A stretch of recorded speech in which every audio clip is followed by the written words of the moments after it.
সবাইকে শুভেচ্ছা। আরো একটি নতুন ভিডিওতে আজকে আমরা দুইজনের রওনা হেলমেট হচ্ছি নাই শালা। বালিয়াটি জমিদার বাড়ি। এটা হচ্ছে সাটুরিয়া উপজেলার মানিকগঞ্জ জেলার সাটুরিয়া উপজেলাতেই অবস্থিত। মানিকগঞ্জ থেকে এটার দূরত্ব 19 কিলোমিটার।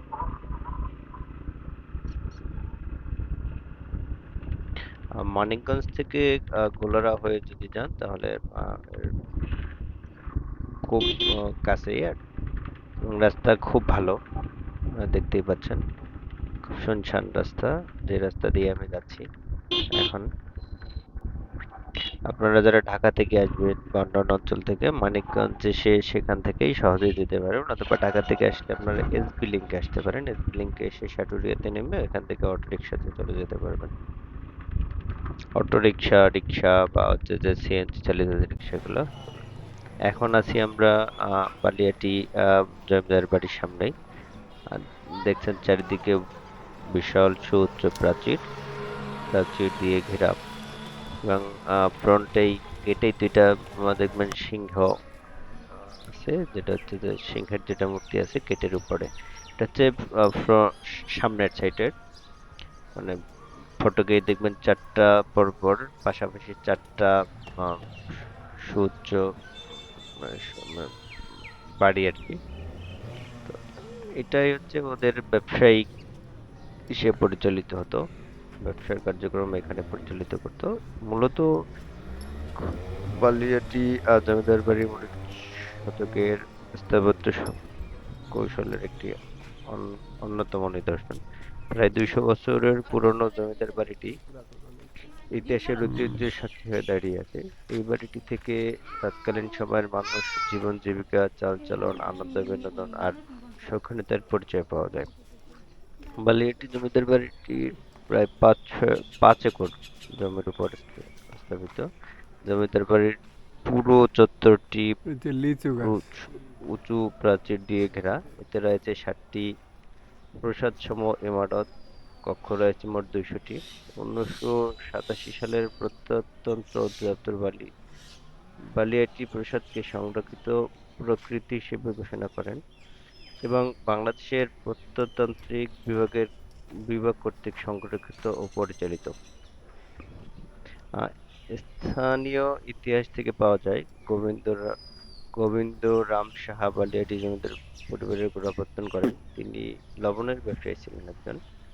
18 শতকের প্রথম ভাগ থেকে 200 বছরের বেশি সময় ধরে বালিয়াটি জমিদার বাড়িটি এই এলাকার আম শাসন করে। এ সময় তারা নানান রকম গুরুত্বপূর্ণ স্থাপনা তৈরি করেন। বালিয়াটি জমিদার বাড়িটি সেগুলোর অন্যতম। 18 শতকের মধ্যভাগে জমিদার গোবিন্দরাম সাহা বালিয়াটি জমিদার বাড়ি নির্মাণ করেন, আর ক্রমান্বয়ে তার উত্তরাধিকারীরা এখানে নির্মাণ করেন আরো বেশ কিছু স্থাপনা।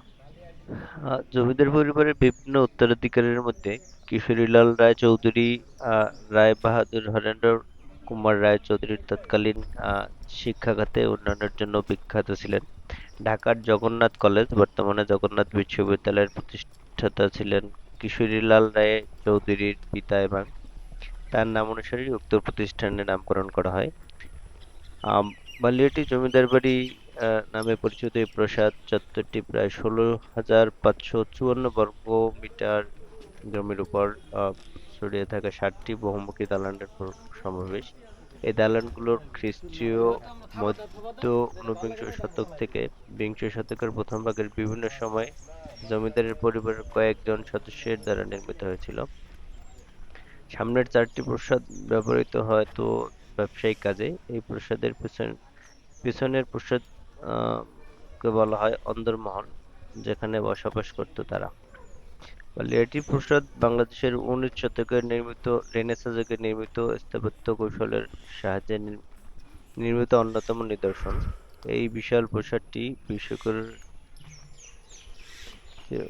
অবস্থিত। আসলে এই প্রাসাদটি একই রকম দেখতে, কিন্তু 5টি স্বতন্ত্র আহ, রকমের সমন্বয়ে গঠিত, যার সর্ব-পূর্ব দিকের একটি ব্লক ব্যতীত বাকি 4টি ব্লক এখনো বিদ্যমান। বর্তমানে 4টি ব্লক আছে, যার মধ্যে মাঝের দুটি ব্লক, যার একটি দ্বিতল বিশিষ্ট এবং আরেকটি টানা বারান্দা বিশিষ্ট, যা তিনতলা। এই প্রাসাদের চারটি ব্লকের পিছনের অংশে চারটি আলাদা অভ্যন্তরীণ ভবন বা অন্দরমহল আছে। উত্তরাদিক উত্তর দিকের কিছু দূরে অবস্থিত পরিত্যক্ত ভবনটি হলো বহির্মহল, যা কাঠের কারুকার্য সম্পন্ন। এই ভবনের প্রাসাদের চাকর-বাকর, গাড়ি রাখার গ্যারেজ, কতক্ষণ ঘোড়াশাল লাগে? ছিল বলে ধারণা করা হয়। এই এই বিশাল কালকে প্রাসাদটির চারপাশে ঘুরে যাওয়ার কথা সুউচ্চ ছিল দেয়াল কালকে, দ্বারা গেল পরিবেষ্টিত। কি এই বৃষ্টি টিষ্টি প্রাসাদের মেঘ টেঘ দেখে তিনটি আর প্রবেশপথ আছে, গেলাম না। যার প্রত্যেকটিতে মানে কক্সবাজার অর্ধবৃত্তাকার পোলাপাইন দিয়ে খিলান ভালোই মজা আকৃতির হয়। সিংহ খোদাই করা তোরণ বিদ্যমান। মানিকগঞ্জ জেলার সাটুরিয়া উপজেলায় অবস্থিত বালিয়াটি জমিদার বাড়ির কনিষ্কের বাংলাদেশে নির্মিত প্রাসাদসমূহের মধ্যে অন্যতম। এই জমিদার পরিবারের প্রতিষ্ঠাতা ছিলেন জনৈক গোবিন্দরাম সাহা, যিনি একজন মহাজন ও ব্যবসায়ী ছিলেন।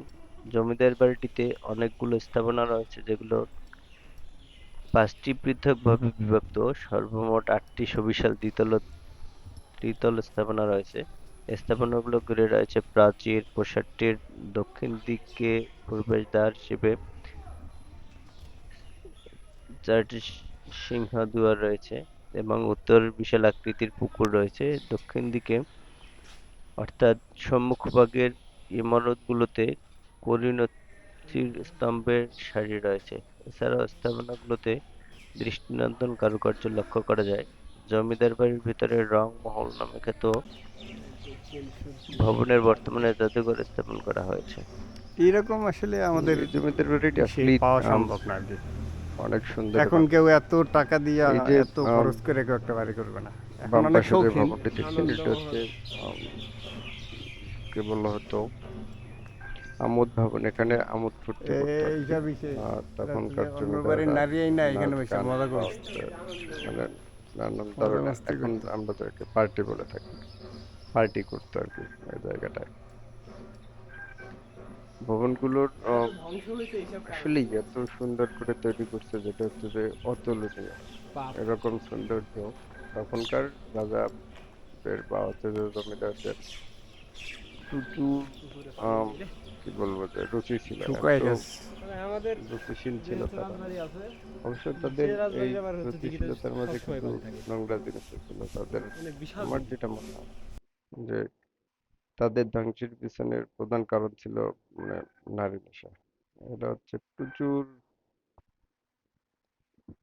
নারী নেশা লিপ্ত ছিল।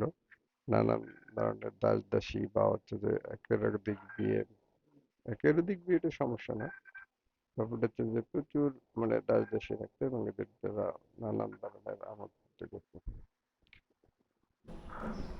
আপনারা যারা এখনো ওয়ারলিয়াটি জমিদার বাড়ি জানে, যে দেখে আসতে পারেন, অনেক সুন্দর এবং হচ্ছে যে দেখলেই ভিতরে বুঝবেন।